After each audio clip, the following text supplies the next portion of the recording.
Covering the cold case murder trial of a Jacksonville husband accused of murdering his wife. Michael Haim surprised the court today, breaking his silence and taking the stand in his own defense. Testifying for more than an hour and a half late this afternoon, Michael Haim says he didn't kill his wife, Bonnie, 26 years ago.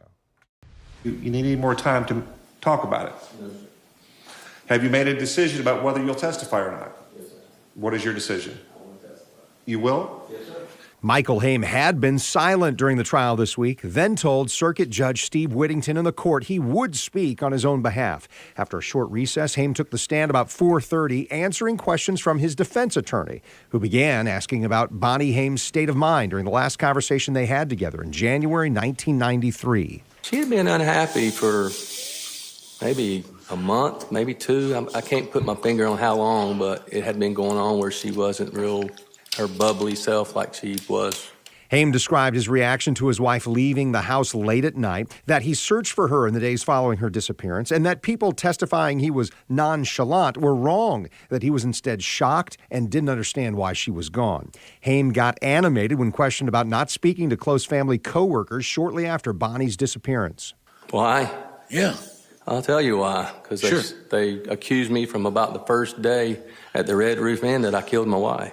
And to end his attorney's questioning, Haim responded to the witnesses testifying against him. Basically, everybody wants to know, did you in fact harm your wife? Absolutely not. I love my wife, and I would have never hurt my wife. Since day one of your wife's disappearance, you were the prime suspect, correct? I guess. You don't guess, you know, correct? I know they accused me. Right, from day one. I don't know about day one, but they definitely accused me. The prosecutor went after Haim's testimony and cross-examination without getting an emotional reaction from Haim. You would agree, Mr. Haim, that you had the motive to murder Bonnie Haim, correct? I don't think so. You would agree that you would have had the opportunity to murder Bonnie Haim, correct? I wouldn't do anything like that, so That's not my question. My question is, you had the opportunity to kill her if you wanted to, correct? yes. State Attorney's Office wrapped up their cross-examination by asking Haim if he felt at all responsible for Bonnie Haim's murder. Haim simply answered no. And we caught up with Haim's attorney after court, and Tom Fallis told us that he would, quote, never advise a client what to do. They make their own decisions. A court dismissed after Haim's testimony. The court case may go to the jury tomorrow. And the story of Bonnie Haim's murder was featured tonight on Inside Edition. And Mary, you're interviewed as part of that report. I was, and they approached me because I sat down with Haim, Michael Haim, inside their home shortly after Bonnie Haim was reported missing back in 1993. It was a long time ago. I was a new reporter here at Channel 4. I was trying to get the word out about this missing young mother. As a young mother myself, the story really hit home.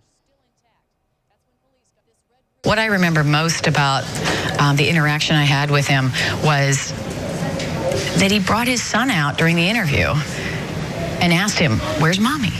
Aaron, where's Mommy?" I remember coming in the newsroom and just thinking it just seemed a little almost chilling. It was just, something wasn't right.